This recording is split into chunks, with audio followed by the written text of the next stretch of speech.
BBC বাংলার অধিবেশন প্রবাহতে আপনাদের স্বাগত। আজ আপনাদের সাথে লন্ডন স্টুডিও থেকে আছি মানসী বড়ুয়া, আর ঢাকায় আমার সাথে থাকছেন আকবর হোসেন। শুরুতেই জানিয়ে দিব এই মুহূর্তের সর্বশেষ গুরুত্বপূর্ণ আপডেট বাংলা সংবাদ। ফার্মগেটে সড়ক অবরোধ, যান চলাচল বন্ধ। তেজগাঁও কলেজের শিক্ষার্থী সাকিবুল হাসান রানা হত্যার বিচার ও হত্যাকারীদের দ্রুত গ্রেফতারের দাবিতে রাজধানীর ফার্মগেট মোড়ে সড়ক অবরোধ করেছেন শিক্ষার্থীরা। এরপর থাকবে পদ্মার চরে কাকন বাহিনীর তাণ্ডবে ফের খুন।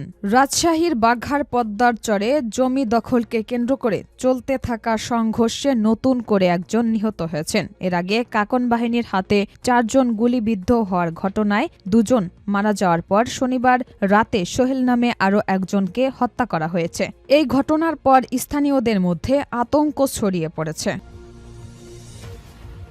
জানিয়ে দিব বাংলাদেশের স্বস্তির নাম তারেক রহমান।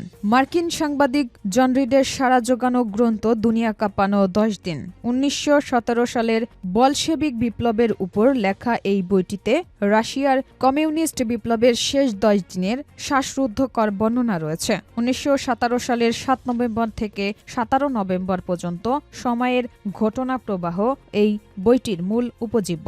বাংলাদেশের গত 10 দিন সারা দুনিয়া না কাঁপলেও বাংলাদেশের মানুষের জন্য বয়ে এনেছে আত্মবিশ্বাস এবং ঐক্যের এক উজ্জ্বল দৃষ্টান্ত। এদিকে তাসনিম যারা বলছেন শক্ত যুক্তি আছে, দৃঢ় বিশ্বাস আপিলে জিতে আসব। ঢাকা 9 আসনে মনোনয়নপত্র বাতিলের বিরুদ্ধে আপিলে বলার মতো শক্ত যুক্তি আছে বলে জানিয়েছেন স্বতন্ত্র প্রার্থী তাসনিম যারা। এ প্রসঙ্গে তিনি বলেন, আমাদের দৃঢ় বিশ্বাস আমরা আপিলে জিতে আসব এবং আপনাদের সমর্থিত প্রার্থী হিসেবে এ নির্বাচনে লড়ব। এবং সর্বশেষ জানিয়ে দিব ভেনেজুয়েলায় হামলা চালিয়ে মাদুরোকে আটক, আন্তর্জাতিক আইন লঙ্ঘন বলছেন মামদানি। হামলা চালিয়ে ভেনেজুয়েলার প্রেসিডেন্ট নিকোলাস মাদুরোকে আটকের ঘটনার নিন্দা জানিয়েছেন নিউ ইয়র্কের মেয়র জোহরান মামদানি। তিনি এই হামলাকে আন্তর্জাতিক আইনের লঙ্ঘন বলে উল্লেখ করেছেন। এতক্ষণ শুনছিলেন সংবাদ শিরোনাম, এবারে বিস্তারিত।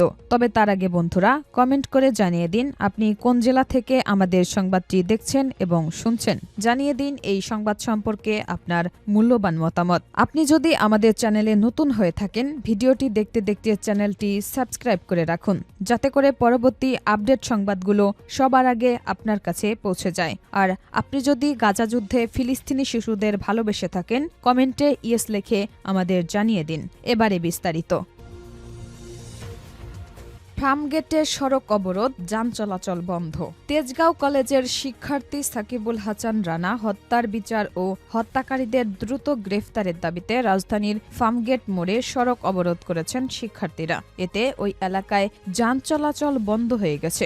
আজ সকাল 10:15টার পর তেজগাঁও কলেজের সাধারণ শিক্ষার্থীরা ফার্মগেট মোড়ে অবস্থান নেন। প্রত্যক্ষদর্শীরা জানান, কয়েকশো শিক্ষার্থী ফার্মগেট মোড় সহ আশপাশের সড়কে অবস্থান নিয়ে বিভিন্ন স্লোগান দেয়া শুরু করেন। তাদের কর্মসূচির কারণে ওই এলাকায় যানবাহন চলাচল সম্পূর্ণভাবে বন্ধ হয়ে যায়। ফলে অফিসগামী মানুষসহ সাধারণ যাত্রীদের চরম ভোগান্তিতে পড়তে হয়। গত বছরের 6 ডিসেম্বর রাতে তেজগাঁও কলেজের ছাত্রাবাসে 2 পক্ষের মধ্যে সংঘর্ষের ঘটনা ঘটে। এতে গুরুতর আহত হন কলেজের উচ্চ মাধ্যমিক 2য় বর্ষের শিক্ষার্থী সাকিবুল হাসান রানা 18। আহত হওয়ার 4 দিন পর 10 ডিসেম্বর চিকিৎসাধীন অবস্থায় তার মৃত্যু হয়। এই ঘটনার পর থেকেই সাকিবুল হাসান রানার সহপাঠীরা দোষীদের বিচারের দাবিতে আন্দোলন শুরু করেছেন। এর আগেও একাধিকবার একই দাবিতে সড়ক অবরোধ করেন তেজগাঁও কলেজের শিক্ষার্থীরা। আজও বিচারের দাবিতে তারা ফার্মগেট এলাকায় সড়ক অবরোধ করেছেন। এদিকে সড়ক অবরোধের কারণে ফার্মগেট, তেজগাঁও ও আশেপাশের এলাকায় দীর্ঘ যানজট সৃষ্টি হয়েছে। যানজটে আটকে পড়া যাত্রীরা ক্ষোভ প্রকাশ করেছেন। পরিস্থিতি নিয়ন্ত্রণে আনতে আইন শৃঙ্খলা রক্ষাকারী বাহিনীর সদস্যরা ঘটনাস্থলে অবস্থান করছেন।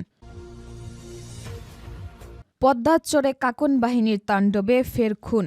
রাজশাহীর বাঘার পদ্মার চরে জমি দখলকে কেন্দ্র করে চলতে থাকা সংঘর্ষে নতুন করে একজন নিহত হয়েছেন। এর আগে কাকন বাহিনীর হাতে 4 জন গুলিবিদ্ধ হওয়ার ঘটনায় 2 জন মারা যাওয়ার পর আজ রাতে সোহেল নামে আরও একজনকে হত্যা করা হয়েছে। এই ঘটনার পর স্থানীয়দের মধ্যে আতঙ্ক ছড়িয়ে পড়েছে। স্থানীয় সূত্রে জানা গেছে, গত বছরের 28 অক্টোবর ডাবল মার্ডার নামে পরিচিত ঘটনায় আলোচনায় আসে কাকন বাহিনী।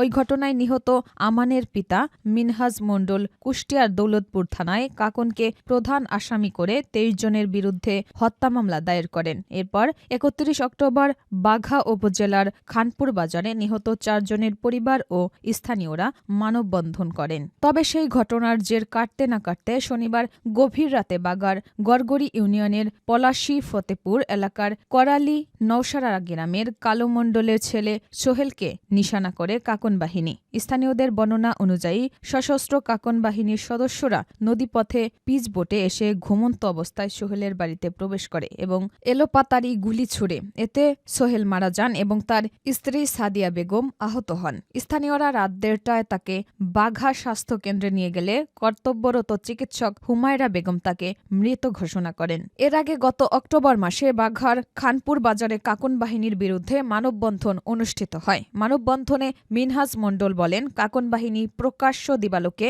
নদীপথে পিচবোর্ডে চড়ে অস্ত্র নিয়ে মহড়া দিচ্ছে। আমরা তাদের দ্রুত গ্রেফতার ও আইনের আওতায় আনার দাবি জানাচ্ছি। বাংলাদেশের স্বস্তির নাম তারেক রহমান। মার্কিন সাংবাদিক জন রিডের সাড়া জাগানো গ্রন্থ দুনিয়া কাঁপানো 10 দিন। 1917 সালের বলশেবিক বিপ্লবের উপর লেখা এই বইটিতে রাশিয়ার কমিউনিস্ট বিপ্লবের শেষ 10 দিনের শ্বাসরুদ্ধকর বর্ণনা রয়েছে। 1917 সালের 7 নভেম্বর থেকে 17 নভেম্বর পর্যন্ত সময়ের ঘটনাপ্রবাহ এই বইটির মূল উপজীব্য। বাংলাদেশের গত 10 দিন সারা দুনিয়া না কাঁপালেও বাংলাদেশের মানুষের জন্য বয়ে এনেছে আত্মবিশ্বাস এবং ঐক্যের এক উজ্জ্বল দৃষ্টান্ত। এই 10 দিনে বাংলাদেশ এক নতুন মেরুকরণের দিকে এগিয়ে গেছে। 25 ডিসেম্বর থেকে 4 জানুয়ারি পর্যন্ত সময়টা বাংলাদেশের জন্য অভূতপূর্ব, শোক ও আশাবাদের যুগলবন্দী। গত বছরের 25 ডিসেম্বর দীর্ঘ 17 বছরের নির্বাসিত জীবন কাটিয়ে স্বদেশ প্রত্যাবর্তন করেন বিএনপির ভারপ্রাপ্ত চেয়ারম্যান তারেক রহমান। এটি ছিল বাংলাদেশের রাজনীতির অন্যতম টার্নিং পয়েন্ট। নির্বাচন নিয়ে অনিশ্চয়তা ইনকিলাব মঞ্চের আহ্বায়ক শরীফ ওসমান হাদির মৃত্যুর পর বাংলাদেশ দ্রুত অনিশ্চয়তা ও অস্থিরতার পরিবেশ সৃষ্টি হয়। হাদির মৃত্যুর পর দেশজুড়ে তাণ্ডবের সরকার প্রচণ্ড চাপে পড়ে। আইনশৃঙ্খলা পরিস্থিতির অবনতি সাধারণ মানুষকে করে উদ্বিগ্ন এবং শঙ্কিত। এরকম একটি পরিস্থিতিতে তারেক রহমান স্বদেশে প্রত্যাবর্তন ছিল দেশের অনিশ্চয়তা এবং অস্থিরতা দূর করার লক্ষ্যে একটি দৃঢ় পদক্ষেপ। নভেম্বরের শেষ দিকে বেগম খালেদা জিয়া গুরুতর অসুস্থ অবস্থায় এভারকেয়ার হাসপাতালে ভর্তি হন। এই সময় বাংলাদেশের রাজনীতিতে নেতৃত্ব শূন্যতা প্রবলভাবে অনুভূত হয়। তারেক রহমানের স্বদেশ প্রত্যাবর্তনের সেই শূন্যতা পূরণ হয়। প্রিয় মাতৃভূমিতে ফিরে লাখো মানুষের ভালোবাসায় সিক্ত হয়ে প্রথম ভাষণে বিএনপির ভারপ্রাপ্ত চেয়ারম্যান ঐক্যের ডাক দেন। শক্ত যুক্তি আছে, দৃঢ় বিশ্বাস আপিলে জিতে আসব বলছেন তাসনিম জারা।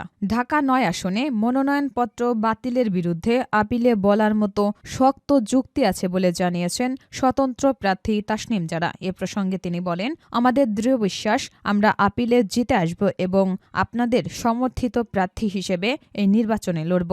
গতকাল শনিবার রাত 11:22 নিজের ভেরিফাইড ফেসবুক পেজে দেওয়া এক ভিডিও বার্তায় তাসনিম জারা কথা বলেন।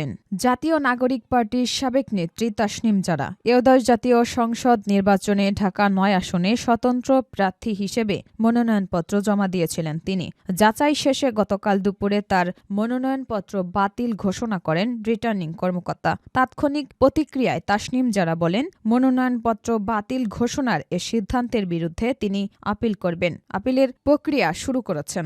গতকাল রাতে দেয়া ভিডিও বার্তায় তাসনিম জারা বলেন, মনোনয়নপত্র বাতিলের খবর শুনে অনেকেই চিন্তা করছেন যে তিনি নির্বাচন করতে পারবেন কিনা। তিনি ইতিমধ্যেই জানিয়েছেন যে আপিল করেছেন। তবে আইনজীবী জানিয়েছেন, আপিলে বলার মতো শক্ত যুক্তি আছে, অতীতের নজির আছে। তাসনিম জারা বলেন, আমাদের দৃঢ় বিশ্বাস আমরা আপিলে জিতে আসব এবং আপনাদের সমর্থিত প্রার্থী হিসেবে এই নির্বাচনে লড়ব।